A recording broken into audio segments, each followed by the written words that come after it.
Au détour du Sahara, à quelques encablures du Niger, à mi-parcours entre Bamako et Abidjan se cache une terre.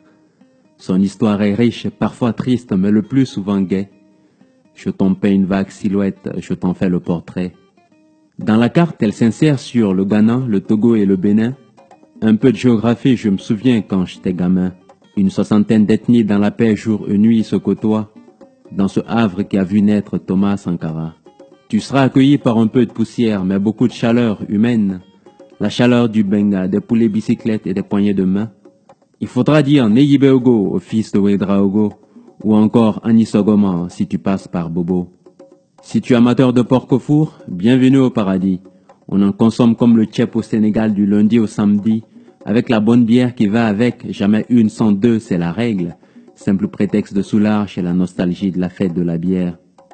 Dans la capitale sur 2 roues, il y a autant de motos que d'habitants.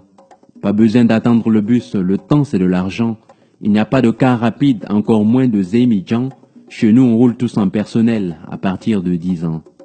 Au Faso on est fier d'un tas de trucs, le Fespaco, le Siao. On célèbre l'artisanat et le cinéma 1 an sur 2 dans ce hameau. Tu connais certainement Floby, Bila Kakora ou Smarty, entre autres. Un petit hommage à toi tout là-haut, Georges Wedraogo. Ce n'est pas grave si à l'étranger on nous accorde le style de Souké et Siriki. C'est vrai que côté sap on craignait un peu, mais c'est le passé et je le dis.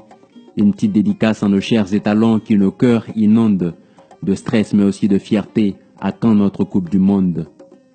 Si tu viens pour du tourisme, tu seras également bien servi. Il y a des montagnes, des vallées, des plaines, va faire un tour au parc d'Arly. Tu seras émerveillé par la diversité de la faune et de la flore, et ça te coûtera 3 fois rien. Je fais mon tour opérateur. Quelques adresses pour te guider dans ton périple touristique. Non loin de Ouaga, Lango abrite les sculptures granitiques. Si tu vas à l'Europénie, tu verras comme des ruines, c'est beau. D'ailleurs, ce site est classé patrimoine mondial de l'UNESCO. Tu prendras un peu de hauteur sur les pics de Sindou et tu pourras vénérer les caïmans sacrés de Sabou. Si tu es plutôt pieux, visite la mosquée de Gulasoba, lieu de culte et de tourisme, tu pourras y prier Allah. Je te conseille également les cascades de Banfora. Tu comprendras pourquoi l'on n'envie rien aux chutes du Niagara. Il y a du bungee ici avec la Brakina, tu galères. Ou encore du dolo, 10 calebasses pour le prix d'un verre. Avant de partir, repose-toi un peu, à la plage. Il faut le faire sans mer, et c'est loin d'être un mirage. À Lumbila Beach, tu pourras faire du jet ski. Seulement je te le déconseille si tu as déjà bu du bungee. Tu trouveras le luxe dans les hôtels 5 étoiles. Mais le plus beau, ce sera tes nuits sur une natte à la belle étoile. Tradition et modernité se confondent et je prends le pari que tu n'auras jamais été aussi beau que dans du Faso d'Anfani. Je pourrais en écrire 1000 autres pages, mais j'en resterai là, car aucun mot ne pourrait te décrire la saveur du Babenda. Celle du Rabilé en son sens, cette riche diversité culinaire, ou même le Chitoumou à sa propre fête, ne crois pas que j'exagère. Ce n'est pas tout le temps gai, mais on s'y plaît.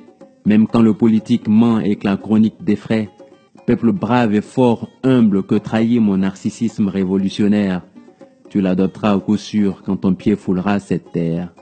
Carte postale du Burkina Faso, pays des hommes intègres, où l'hospitalité est sacrée, où l'étranger est plus qu'un frère.